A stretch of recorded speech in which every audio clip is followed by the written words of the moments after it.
बांग्लादेश के अंदर भारत का बड़ा खेला। बांग्लादेश पर नजर टिकाए ड्रैगन को भारत ने दिया $500 मिलियन का फटका।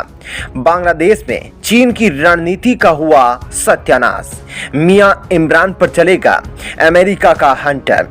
दोस्तों, चीन भारत के पड़ोसियों को अपने खेमे में शामिल करने के लिए हर वह कोशिश कर रहा है जिससे भारत को परेशान किया जा सके।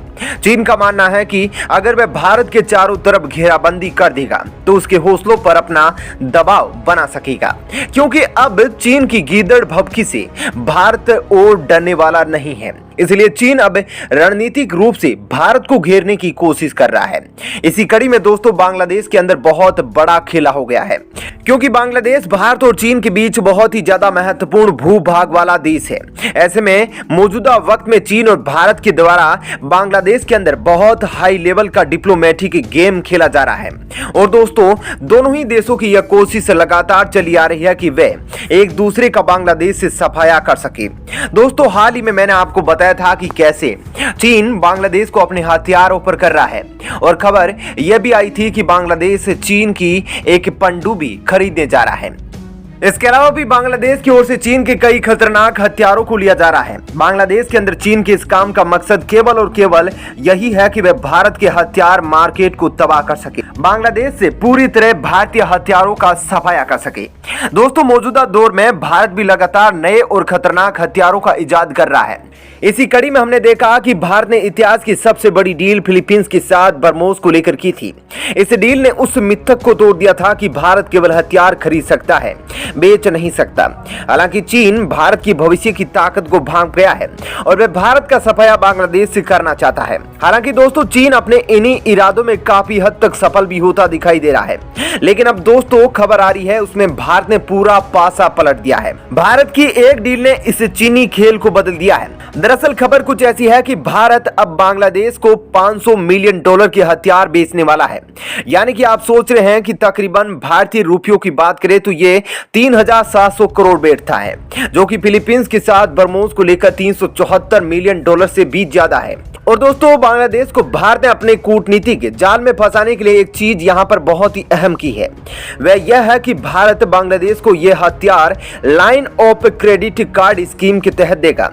दरअसल लाइन ऑफ क्रेडिट कार्ड वही होता है जिसे आम भाषा में हम क्रेडिट कार्ड से तुलना कर सकते हैं, जिसका भुगतान हम खुद न करके कुछ समय के लिए बैंक करता है। उसके बाद हम बैंक को वापस पैसे लौटा देते हैं। ऐसा ही कुछ अब भारत और बांग्लादेश के बीच होने वाला है। भारत ने कह दिया है कि आप $500 मिलियन के जितने भी अच्छे हथियार खरीदना चाहते हैं वह खरीद सकते हैं। उनका पैसा पहले भारत सरकार अपनी कंपनियों को देगी, उसके बाद धीरे धीरे करके वह पैसा बांग्लादेश को लौटाना होगा। यानी कि यहाँ पर बांग्लादेश पर ज्यादा बोझ नहीं पड़ने वाला है इस बड़ी रकम को लेकर, क्योंकि बांग्लादेश के पास अभी $500 मिलियन नहीं है, लेकिन वह धीरे धीरे करके इस बड़ी रकम को भारत को अदा कर देगा और उसको मिनिमम इंटरेस्ट रेट के साथ यह हथियार भी मिल जाएंगे, जिससे कि वह अपने आने वाले चुनौतियों का सामना कर सके। वहीं भारत को भी फायदा होगा, क्योंकि भारत को एक बड़ी डील हाथ लगेगी और भारत की कंपनियों को और भारत को मोटा मुनाफा होगा यहाँ पर। अब ऐसे में दोस्तों, आपके मन में सवाल है कि पाकिस्तान तो बांग्लादेश में हस्तक्षेप करने से रहा, क्योंकि उसकी सीमा नहीं लगती है, तो वहीं चीन भी बांग्लादेश से दोस्ती बढ़ाना चाहता है, ना कि दुश्मनी, क्योंकि भारत पर दबाव लाने के लिए उसका बांग्लादेश के साथ होना जरूरी है। फिर बांग्लादेश क्यों इतनी भारी मात्रा में हथियारों को खरीद रहा है, वह भी 3,700 करोड़ की हथियार? इसके पीछे आखिर कारण क्या है? वह है बांग्लादेश सीमा लगता म्यांमार और बांग्लादेश की सीमा काफी ज्यादा किलोमीटर की लगती है। ऐसे में दोनों देशों के सीमा पर कभी न कभी छोटी बड़ी घटनाएं होती रहती है। वहीं जो रोहिंग्या क्राइसिस है और भी कई ऐसे मुद्दे हैं जिसकी वजह से बांग्लादेश और म्यांमार के सैनिक आमने सामने खड़े रहते हैं। ऐसे में बांग्लादेश चाहता है कि कभी भी कोई भी छोटी सी घटना कोई बड़ा रूप ना ले ले, उस वक्त उसके पास अपनी सेना को सशक्त बनाने के लिए हथियार मौजूद होना जरूरी है। यही वजह है कि वह भारत के साथ यह डील कर रहा है। अब दोस्तों, यह भी सवाल है कि आखिर भारत बांग्लादेश को कौन कौन से खतरनाक हथियार दे रहा है। तो दोस्तों, आपको बता दूं कि इन हथियारों की लिस्ट में बहुत ज्यादा कोई खतरनाक हथियार नहीं है। इस लिस्ट के अंदर कॉम्बैट व्हीकल से कुछ आर्टिलरी गन, पेट्रोलिंग वाहन, रडार और नेविगेशन सिस्टम से रिलेटेड हथियार शामिल है।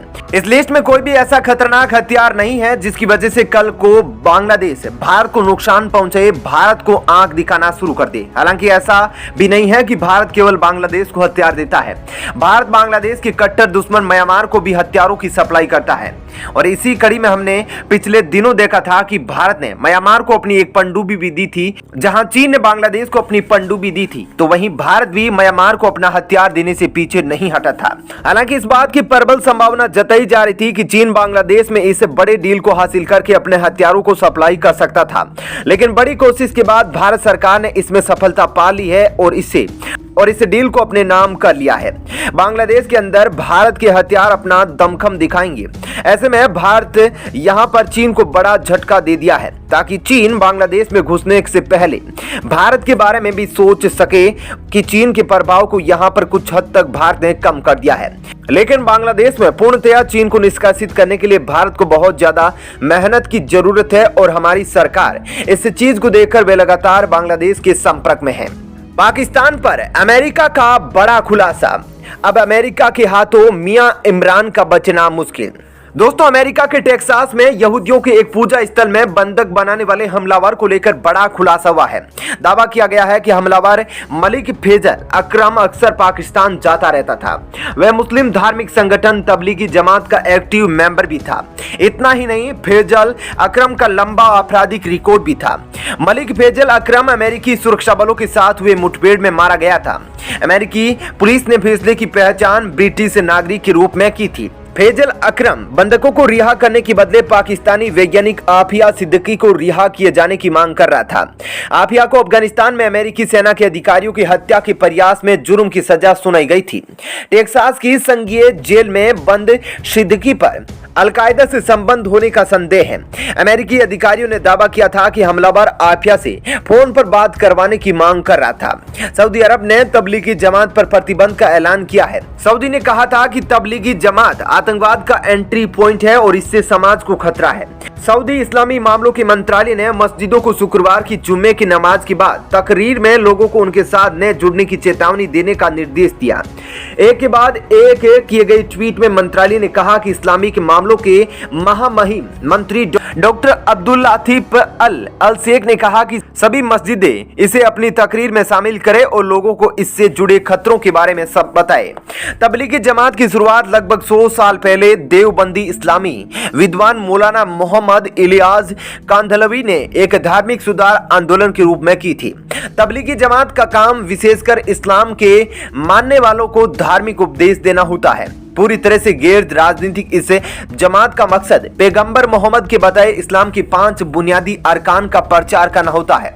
दुनिया भर में एक प्रभावशील आध्यात्मिक आंदोलन के रूप में मशहूर जमात का काम अब पाकिस्तान और बांग्लादेश में होने वाली गुटबाजी का शिकार हो गया है। ऐसे में आपका इस खबर पर क्या कहना है, कमेंट सेक्शन में जरूर बताएं। साथ ही वीडियो को लाइक और शेयर जरूर करें। जय हिंद।